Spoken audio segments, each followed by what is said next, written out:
क्योंकि बिहार में हमारे गठबंधन ने एक बात जनता के सामने रखी है। इस यात्रा में हम 5 न्याय की बात कर रहे हैं। उनमें से एक न्याय, उसको आप सामाजिक न्याय कह दीजिए, उसको आप हिस्सेदारी कह दीजिए, उसको आप भागीदारी कह दीजिए, उसके बारे में हम काम कर रहे हैं। मैंने पहले भाषणों में कहा है कि इस देश में अलग अलग वर्ग के लोग हैं। पिछड़ी जात के लोग हैं, दलित हैं, आदिवासी हैं, माइनॉरिटी हैं, जनरल कास्ट के लोग हैं। हर समाज में कमजोर लोग हैं। ओबीसी समाज देश का सबसे बड़ा समाज है। मगर अगर मैं आज आपसे पूछूं कि इस देश में ओबीसी समाज की आबादी कितनी है, आप इस सवाल का जवाब नहीं दे सकते। दे सकते हैं? कोई नहीं जानता। और मैं सिर्फ एक बात आपके सामने रखना चाहता हूं। आप देश के किसी भी सेक्टर को देख लो, सरकार की बात करनी है तो मैंने पिछले भाषणों में कहा, जो देश की सरकार को चलाते हैं 90 अफसर हैं, आईएएस के अफसर हैं। 90 में से 3 ओबीसी वर्ग से आते हैं। और अगर 90 अफसर पूरे के पूरे बजट के बारे में निर्णय लेते हैं तो ये ओबीसी अफसर 100 रुपए में से 5 रुपए का निर्णय लेते हैं। तो सरकार में ना ओबीसी की, ना दलित की, ना आदिवासी की भागीदारी है। सरकार को छोड़िए, हिंदुस्तान की सबसे बड़ी 500 कंपनीज को देख लीजिए, उनकी लिस्ट निकालिए, उनके मालिकों के नाम पढ़िए। आपको उन नाम में से एक दलित, एक आदिवासी, एक पिछड़ा नहीं मिलेगा।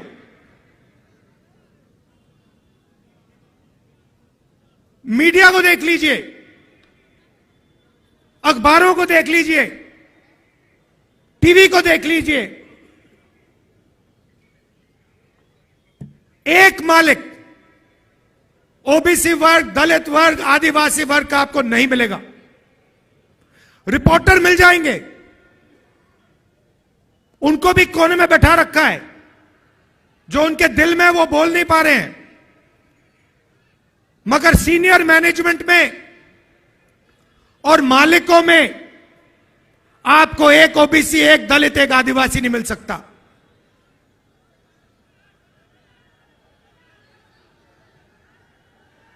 प्राइवेट एजुकेशन के सिस्टम को देख लीजिए, प्राइवेट कॉलेजेस, यूनिवर्सिटीज को देख लीजिए, प्राइवेट अस्पताल देख लीजिए, एक मालिक आपको ओबीसी, दलित, आदिवासी का नहीं मिलेगा। तो मैं सिर्फ यह सवाल पूछ रहा हूं कि अगर हम सामाजिक न्याय की बात कर रहे हैं तो यह तो स्पष्ट है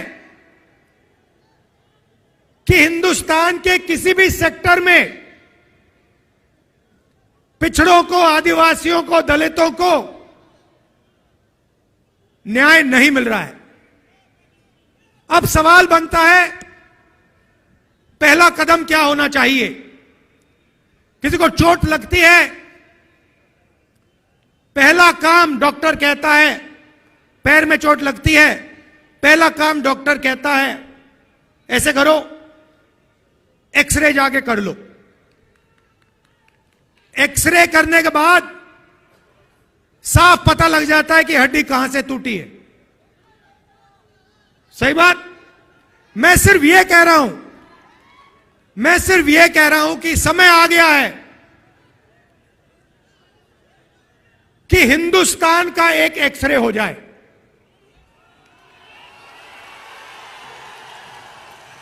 एक एक्सरे हो जाए, उसके बाद एमआरआई भी हो सकता है, मगर पहले एक एक्सरे हो जाए कि इस देश में किसकी कितनी आबादी है, लोगों की गिनती हो जाए। जनरल कास्ट के इतने लोग हैं, उसमें से अमीर इतने हैं, ओबीसी जात के इतने लोग हैं, उसमें से अमीर इतने हैं, गरीब इतने हैं, किसान इतने हैं, मजदूर इतने हैं, भूखे इतने हैं, आदिवासी के इतने लोग हैं, इसमें आदिवासियों में अलग अलग ट्राइब्स के इतने इतने लोग हैं, दलित इतने हैं, इसमें दलितों में ये अलग अलग लोग हैं, ये भूखे मर रहे हैं, ये मजदूरी कर रहे हैं, ये सड़क बना रहे हैं। बस मैं यही कह रहा हूं, सामाजिक न्याय का यही मतलब है, और सामाजिक न्याय का पहला कदम देश का एक्सरे करना है। अब बात समझिए, नीतीश जी कहां फंसे, मैं आपको बताता हूं। मैंने नीतीश जी से साफ कह दिया कि देखिए, आपको जाति जनगणना बिहार में करनी पड़ेगी, हम आपको छूट नहीं देंगे। और आरजेडी ने, हमने यह काम नीतीश जी पर दबाव डाल के किया। अब क्या हुआ, अब दूसरे साइड से प्रेशर आया। बीजेपी नहीं चाहती कि इस देश का एक्सरे हो, डरते हैं एक्सरे से। दूध का दूध, पानी का पानी हो जाएगा, पता लग जाएगा कि कितने ओबीसी हैं, कितने दलित हैं, कितने आदिवासी हैं। बीजेपी ये नहीं चाहती। बीजेपी चाहती है कि आपका इधर ध्यान जाए, उधर ध्यान जाए, आगे पीछे ध्यान जाता जाए, मगर सामाजिक न्याय पे गलती से भी आपका ध्यान ना चला जाए। नीतीश जी बीच में फंस गए और बीजेपी ने उन्हें रास्ता, निकलने का रास्ता दे दिया, और नीतीश जी उस रास्ते पे निकल गए। सामाजिक न्याय देने की जिम्मेदारी बिहार में हमारे गठबंधन की है। नीतीश जी की यहां कोई जरूरत नहीं है, यहां पे हम अपना काम कर लेंगे मिलके। हमारा गठबंधन यहां पे जो करना है कर देगा। यह हुई बात सामाजिक न्याय की। अब मैं आपको आर्थिक न्याय की बात करना चाहता हूं। आपने मुझे अभी वो माला दिया, मखाने वाला माला, उसको लाइए यहां जरा, कहां है वो?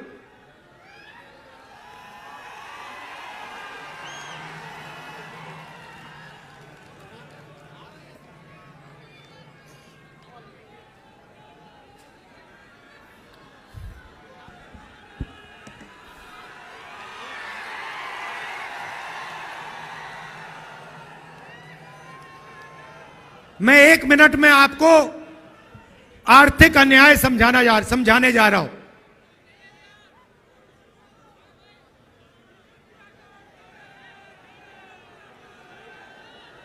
ये बिहार के मखाने इतने मजेदार है, ये खा गए होंगे उनको।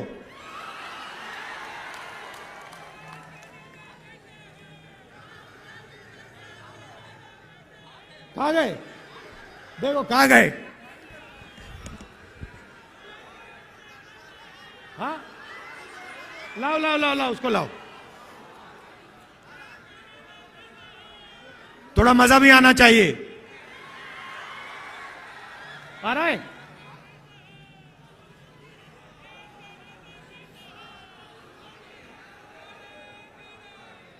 ये आ गया।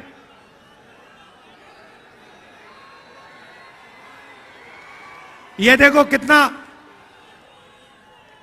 सुंदर मखाने का माला की माला है। अब ये देखिए, मैं आपको मजेदार बात बताता हूं, इसको यहां लाइए। ये 10 तकरीबन 10 किलो का है, ठीक है? इसको यहां रख दीजिए। ये बिहार के गरीब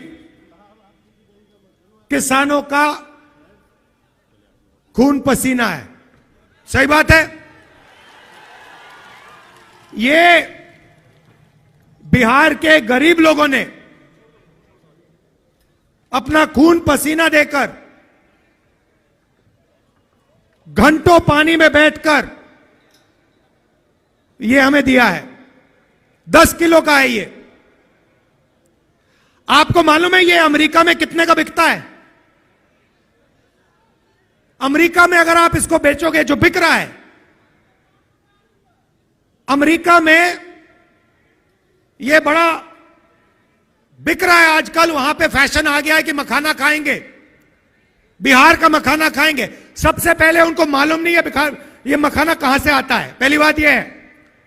मगर मेरा सवाल आपसे, ये 10 किलो की जो माला है, ये अमेरिका में कितने रुपए के लिए बिकेगी?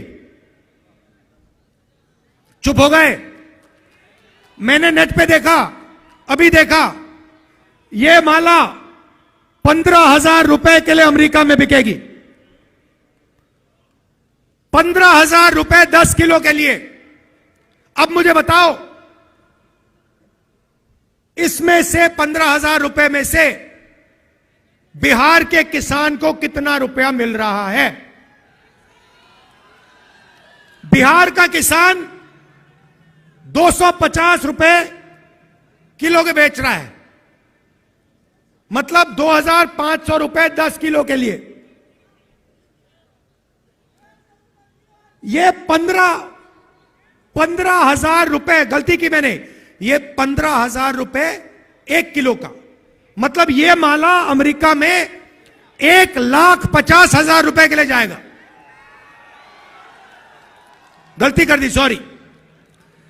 1,50,000 लाख रुपए के लिए ये अमेरिका में बिकता है, और यहां पे हमारे किसान को 250 रुपए प्रति किलो, 2,500 रुपए 10 किलो के लिए। मैं आपसे पूछना चाहता हूं, ये पैसा जा कहां रहा है? ये जा कहां रहा है? किसके हाथ में जा रहा है? ये किसान के हाथ में तो नहीं जा रहा ना। तो ये देखिए, इसको कहते हैं आर्थिक अन्याय, और ये हर चीज में हो रहा है। जो मैकेनिक गाड़ी बनाता है, जिसने इस माइक्रोफोन को आज सुबह ठीक किया, मोबाइल फोन को जो ठीक करता है, जूते बनाता है, टी शर्ट बनाता है, जो भी हाथ से काम करता है, उसके साथ हिंदुस्तान में भयंकर अन्याय हो रहा है। इसके बारे में कोई बोल नहीं रहा। मैंने आपको बोला कि 10 किलो की माला अमेरिका में 1,50,000 रुपए के लिए बिक रही है। आप हैरान हो गए।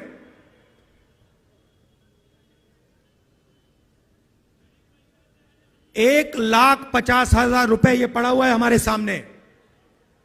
इसमें से 2-3 हजार रुपए किसान के जेब में जा रहे हैं। क्या ये अन्याय नहीं है? सबसे बड़ा अन्याय है।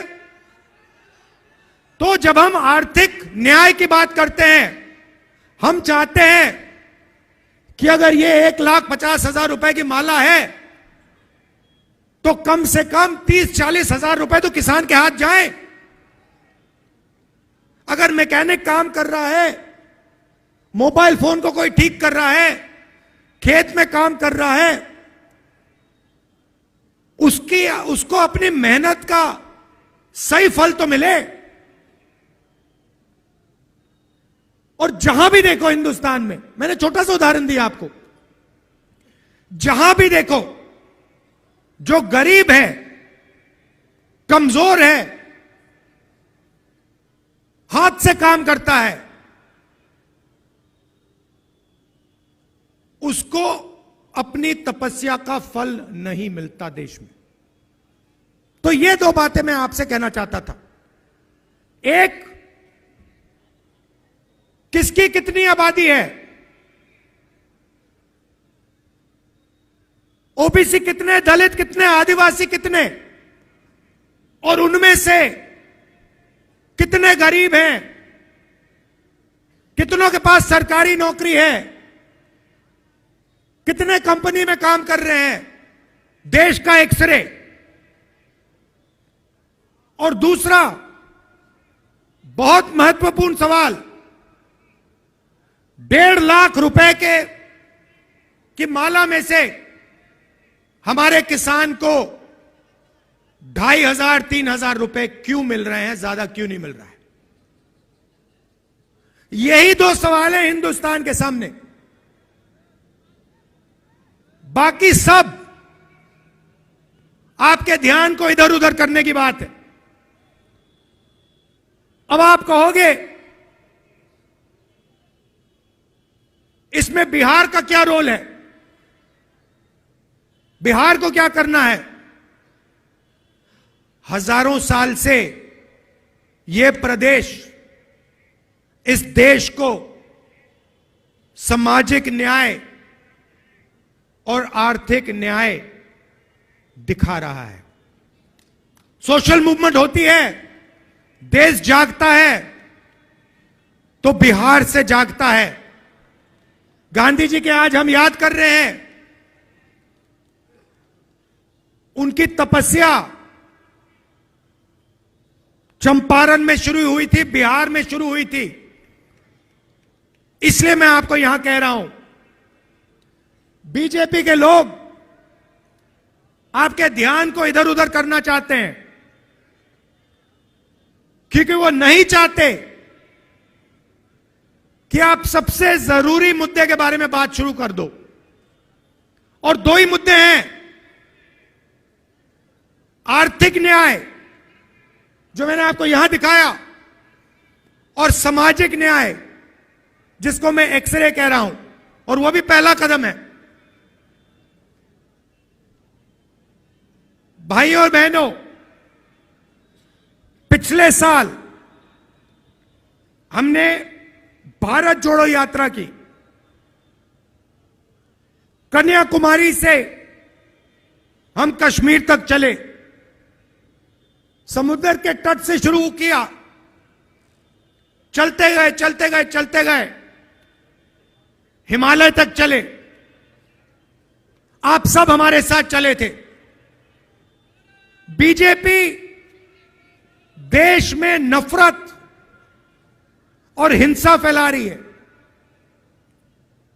इनका लक्ष्य यही है कि आप हिंसा में, नफरत में उलझे रहो, एक भाई दूसरे से लड़े, और आप आर्थिक और सामाजिक न्याय की बात मत करो। और भारत जोड़ो यात्रा ने देश में एक नया रास्ता दिखाया। यात्रा में बिहार के लोग हमारे साथ चले, बंगाल के लोग चले, और आपने हमें कहा, देखिए आप कन्याकुमारी से कश्मीर जा रहे हो, बिहार, बंगाल, उत्तर प्रदेश, इसमें से आप यात्रा क्यों नहीं कर रहे हो? बात बिल्कुल सही थी। इसीलिए हमने मणिपुर से भारत जोड़ो न्याय यात्रा शुरू की। मणिपुर से क्यों? क्योंकि बीजेपी और आरएसएस की विचारधारा ने मणिपुर को जला दिया है। सिविल वॉर का माहौल बन गया है, लोग मर रहे हैं, घर जलाए जा रहे हैं और प्रधानमंत्री आज तक वहां नहीं गए। मणिपुर में शुरू किया, नागालैंड, अरुणाचल, बंगाल, असम और अब हम बिहार आए हैं। यात्रा में हम लंबे भाषण नहीं करते, 15-20 मिनट बोलते हैं, 6-7 घंटे आपकी बात सुनते हैं। आज सुबह चाय की दुकान में हमने 3-4 परिवारों के साथ चाय पी।